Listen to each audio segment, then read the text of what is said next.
नमस्कार. Info in Marathi या आपल्या यूट्यूब चॅनलवर मी तुम्हा सर्वांचं मनापासून स्वागत करतो.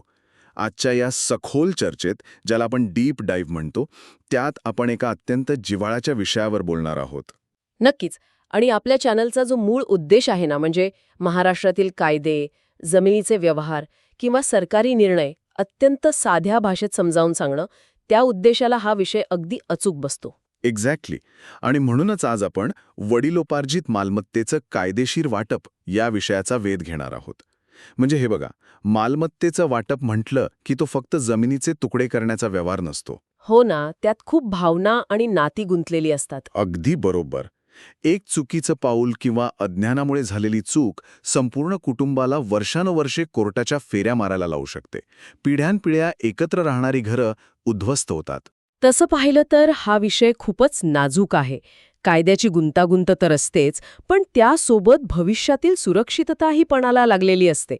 त्यामुळेच आज आपण सर्वोच्च न्यायालयाचे काही ऐतिहासिक निकाल आणि महसूल विभागाचे नियम अगदी सोप्या भाषेत डिकोड करणार आहोत. तर मग अगदी मुळापासून सुरुवात करूया. आपण अनेकदा बघतो की लोक वडिलांच्या नावावर असलेल्या कोणत्याही मालमत्तेला सरसकट वडिलोपार्जित मालमत्ता म्हणतात. म्हणजे कायद्याच्या भाषेत याला नक्की काय म्हणतात? हा समज कितपत खरा आहे? नाही, म्हणजे हाच तर सर्वात मोठा आणि बेसिक गैरसमज आहे. लोक स्वतःच्या सोयीनी अर्थ काढतात, पण कायद्याच्या काटेकोर व्याख्येनुसार सांगायचं तर जेव्हा एखादी मालमत्ता सलग 4 पिढ्यांकडून वारसा हक्काने येते. एक सेकंड. 4 पिढ्या म्हणजे नक्की कोण कोण? म्हणजे बघा, पणजोबा, आजोबा, वडील आणि मग मुलं, अशी ही सलग 4 पिढ्यांची साखळी असते. आणि सर्वात महत्वाची अट म्हणजे ही मालमत्ता या 4ही पिढ्यांपर्यंत अविभक्त किंवा अनडिवायडेड असली पाहिजे, तरच तिला वडिलोपार्जित मालमत्ता म्हणतात. अच्छा.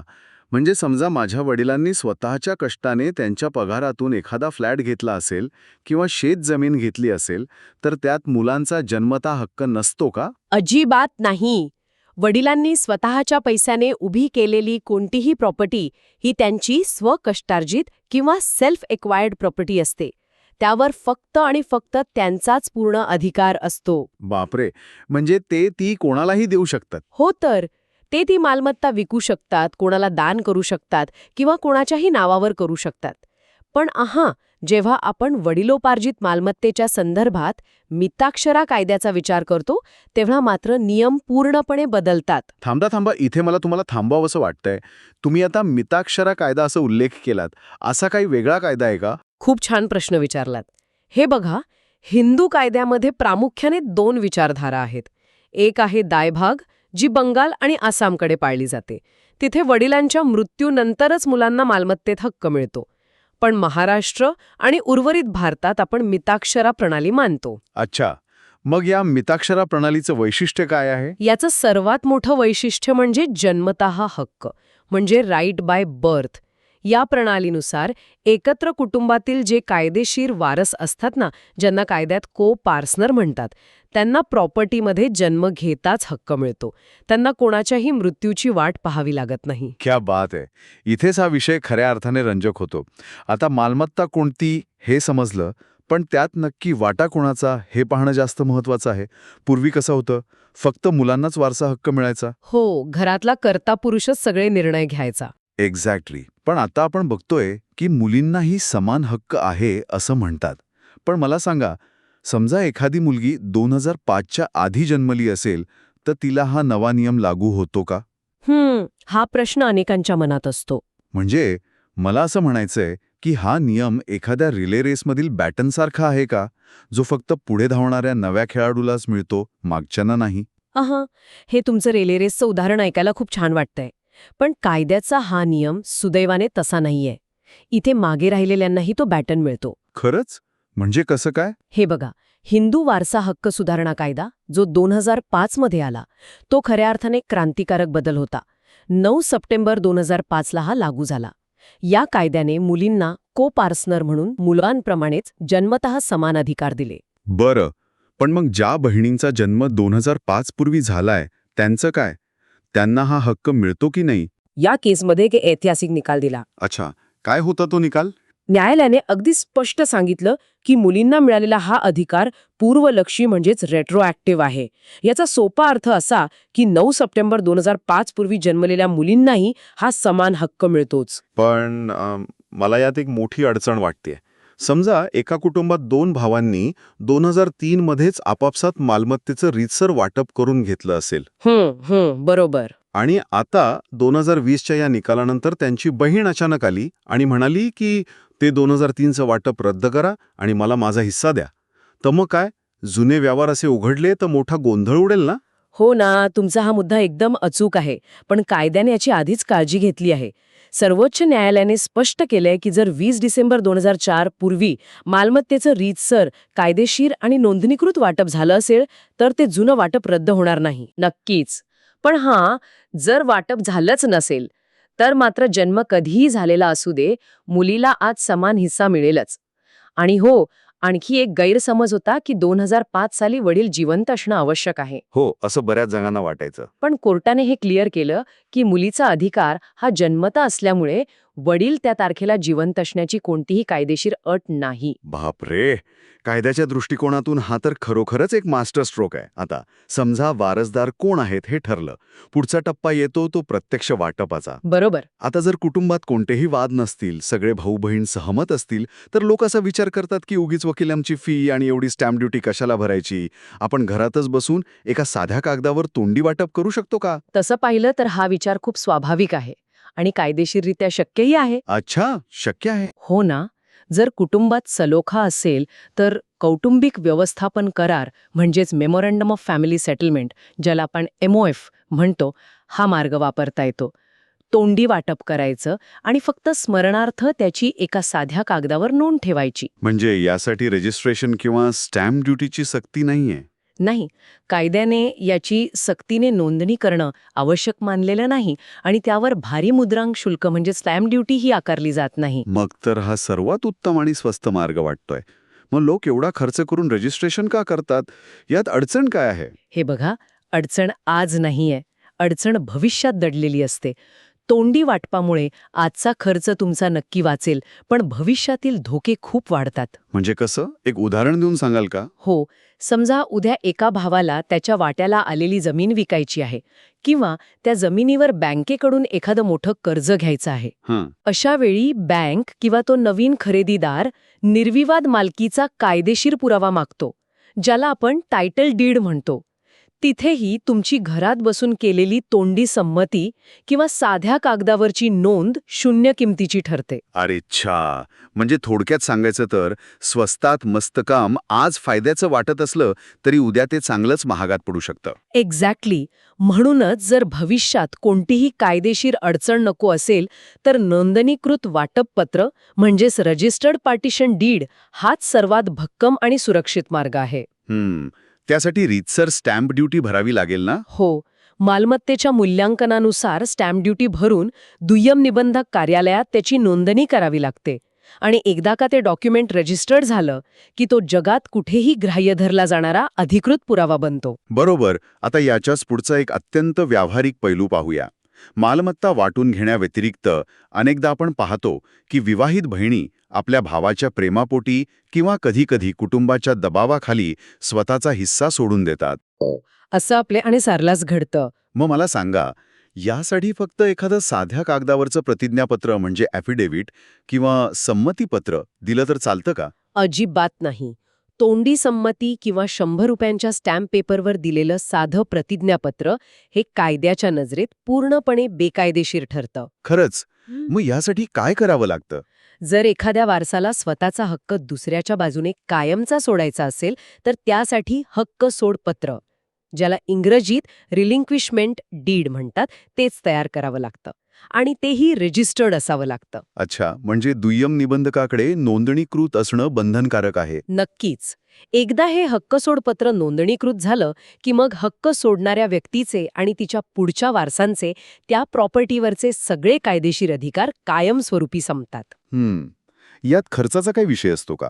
म्हणजे रक्ताच्या नात्यात जर व्यवहार होत असेल तर? हो, यात एक अत्यंत महत्वाची आर्थिक बाजू आहे जी आपल्या प्रेक्षकांनी समजून घेतली पाहिजे.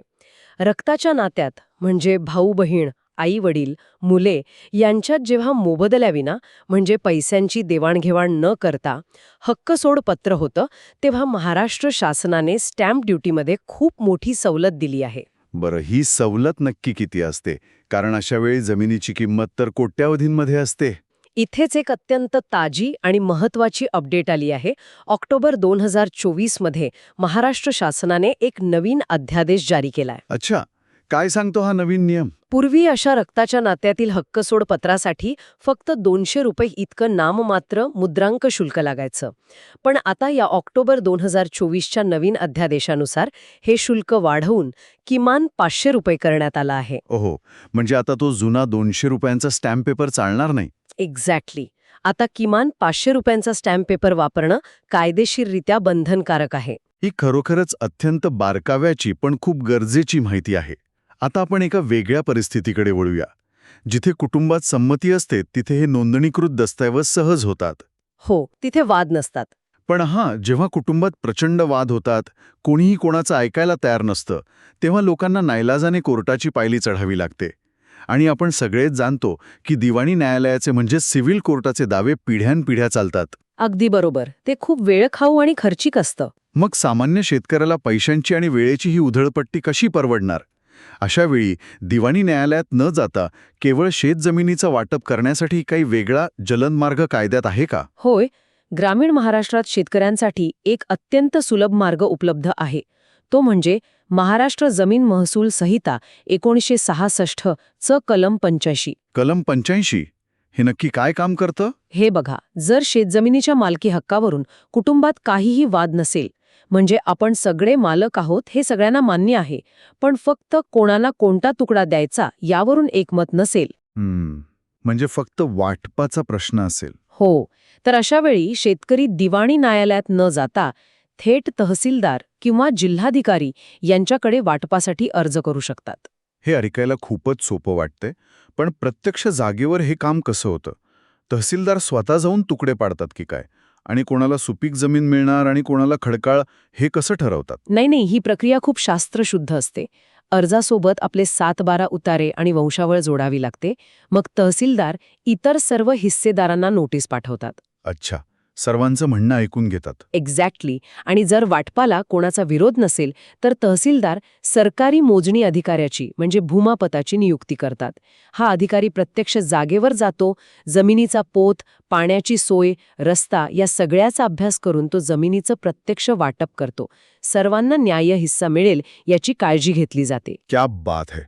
आणि या प्रक्रियेला खर्च किती येतो? तुम्हाला आश्चर्य वाटेल, पण या वाटपावर फक्त 100 रुपये इतकं नाममात्र मुद्रांक शुल्क लागतं. बापरे, 100 रुपये हे तर सामान्य शेतकऱ्यांसाठी खूपच मोठं वरदान आहे.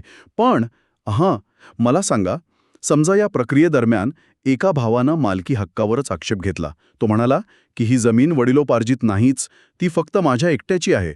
मग तहसीलदार काय करणार? तिथेच महसूल अधिकाऱ्यांच्या अधिकारांची मर्यादा येते.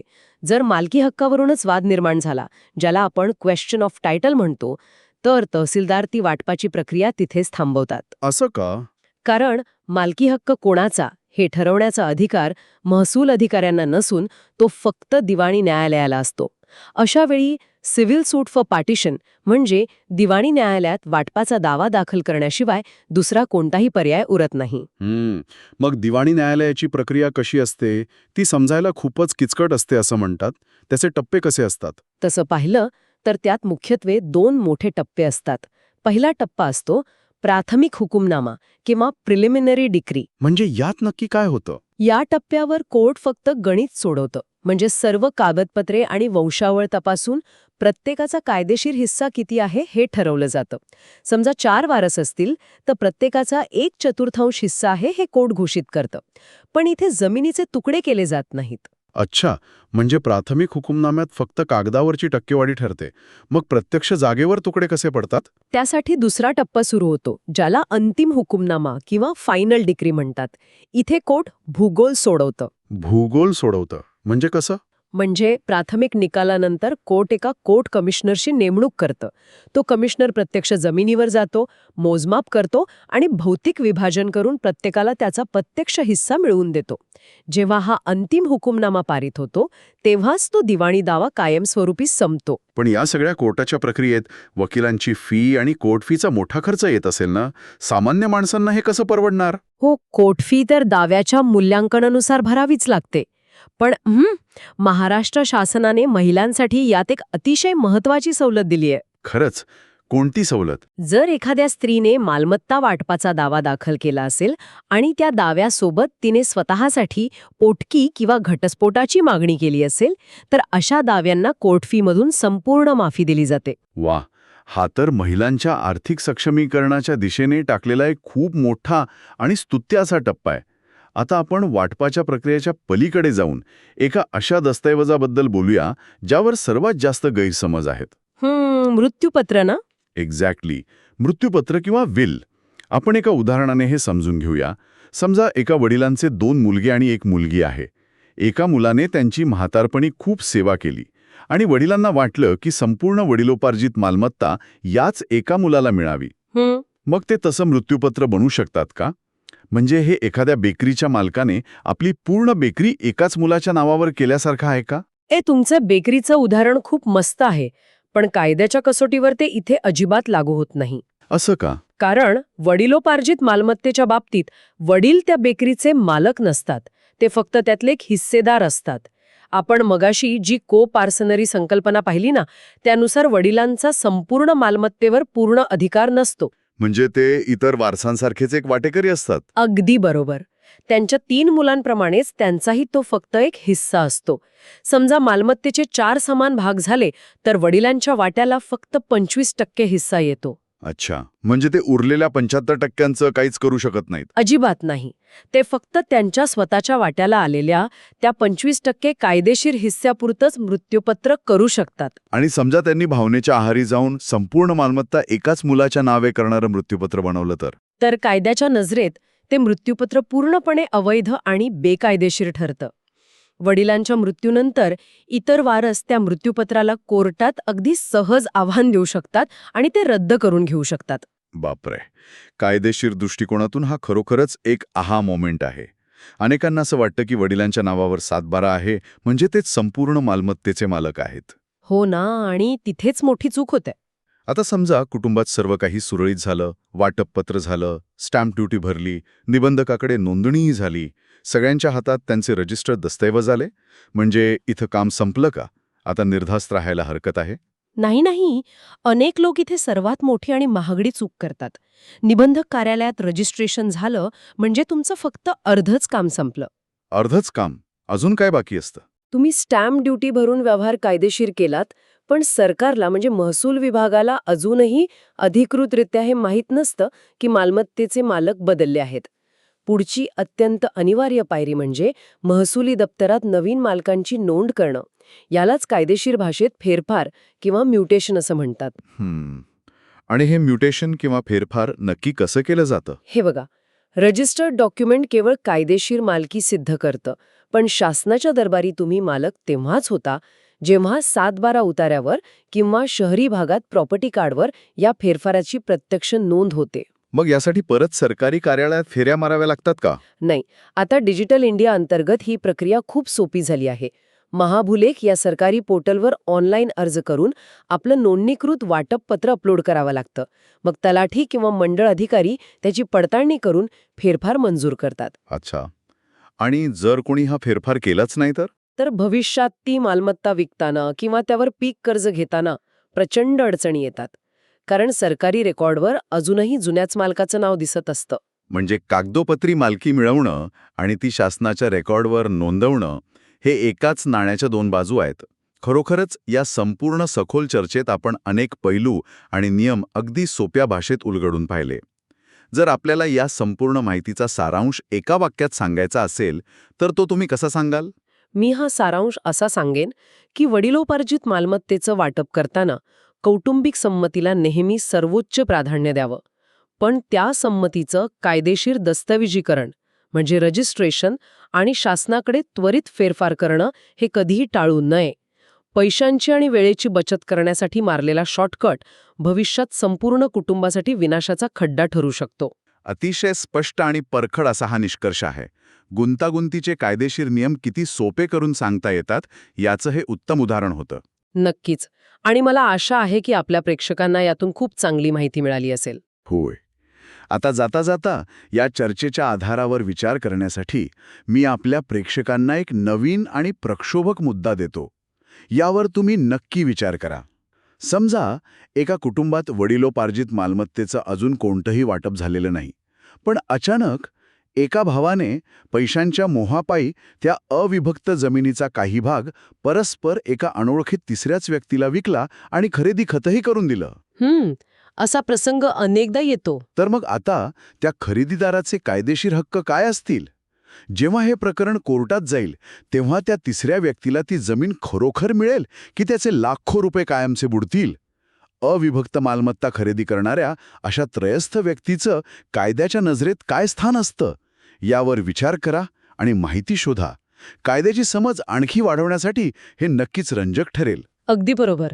तर प्रेक्षक हो, जर तुम्हाला ही माहिती उपयुक्त वाटली असेल तर इन्फो इन मराठी या आपल्या यूट्यूब चॅनलच्या या व्हिडिओला नक्की लाईक करा आणि आपल्या नातेवाईकांसोबत शेअर करा. हो, आणि अशाच सोप्या भाषेतील कायदेशीर आणि माहितीपूर्ण व्हिडिओंसाठी चॅनलला सबस्क्राईब करायला विसरू नका. नक्कीच.